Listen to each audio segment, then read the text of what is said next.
मेरा नाम प्रीति चौहान। मोटो smart classes में आप सभी का स्वागत है। मैंने बीएससी किया हुआ है, बीटीसी 2 ईयर का डिप्लोमा किया हुआ है, सीटेट और टेट क्लियर किया हुआ है। जब मैं बीटीसी अपना फाइनल सेमेस्टर में थी उसी टाइम पे मेरा सीटेट और टेट दोनों क्लियर हो गया था, क्योंकि मैं मोटो स्मार्ट क्लासेस में कोचिंग के लिए जाती थी।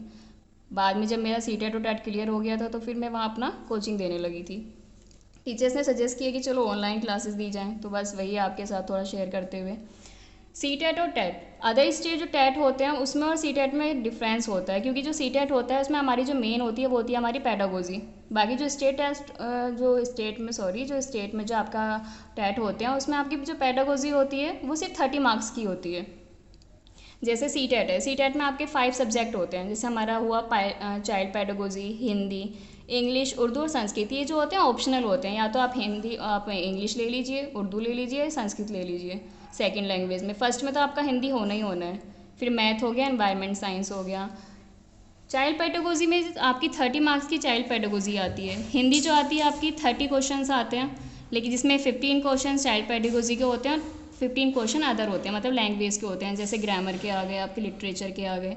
इंग्लिश, उर्दू, संस्कृत में भी सेम वही प्रोसेस होता है कि आपकी 15 मार्क्स के पैडागोजी होती है और 15 मार्क्स के अदर क्वेश्चन होते हैं। मैथ और एनवायरनमेंट साइंस में भी यही होता है, 15 मार्क्स के आपकी पैडागोजी होती है और अदर क्वेश्चन होते हैं 15 मार्क्स के, मतलब 50-50 का रेशियो होता है।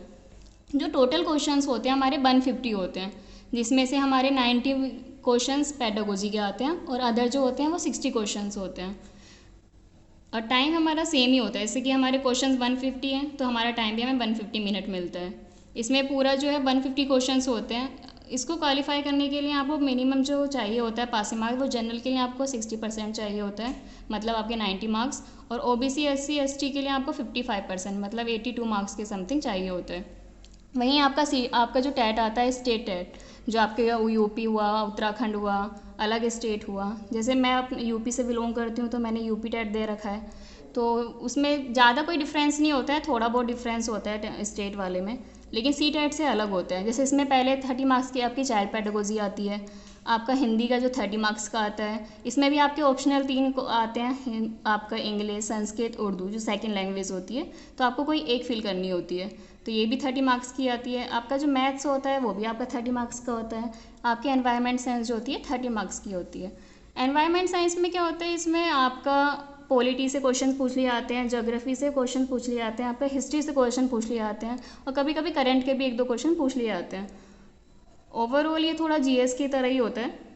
टोटल जो क्वेश्चन होते हैं इसमें भी 150 बनते हैं, और जो हमारा इसमें टाइम मिलता है वो भी 150 मार्क्स का मिलता है। पासिंग रेशियो इसका भी सेम ही होता है कि इसमें जनरल में 60% चाहिए होता है, ओबीसी, एससी, एसटी में इसको 50% चाहिए होता है।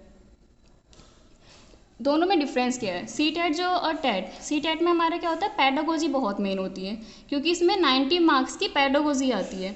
बाकी जो टेट होते हैं इसमें पैडागोजी आपकी 30 मार्क्स की होती है, और अब जो लास्ट ईयर से क्या किया था कि 5-5 क्वेश्चन हर सब्जेक्ट में इन्होंने पैडागोजी के डाल दिए थे। तो इस बार से पैडागोजी के टेट में थोड़े क्वेश्चंस बढ़ गए थे। बाकी जो ये सी टेट है इसमें तो आपके 90 जो मार्क्स हैं वो पैडागोजी के ही आने हैं, तो आपको इसमें, और इसके जो क्वेश्चन होते हैं, जो सी टेट के क्वेश्चन जो है डायरेक्ट नहीं पूछे जाते आपसे, इसमें थोड़े घुमा फिरा के थोड़े लेंदी क्वेश्चन होते हैं कि आपको एज अ टीचर आप क्या सोचते हैं। तो वही है कि आप एज अ टीचर आप क्या बच्चे के बारे में क्या सोच रहे हो, आप टीचर हो तो आप क्या सोच रहे हो, इस बार तो उसी तरह से लेंदी क्वेश्चन होते हैं। बल्कि जो हमारा टेट होता है उसमें हमारे क्वेश्चन जो होते हैं डायरेक्ट पूछ लिए जाते हैं, मतलब 1 लाइनर कह सकते हो कि 1 लाइनर आपके क्वेश्चन पूछ लिए जाते हैं, कि एक सीधा से पूछा क्वेश्चन और आपने आंसर कर दिया। तो यही था। तो बाकी आपको ये वीडियो अगर अच्छी लगी हो तो चैनल को सब्सक्राइब कीजिएगा, और आपकी कोई भी क्वेरी है तो कमेंट बॉक्स में जाके कमेंट कीजिएगा। Thank you so much.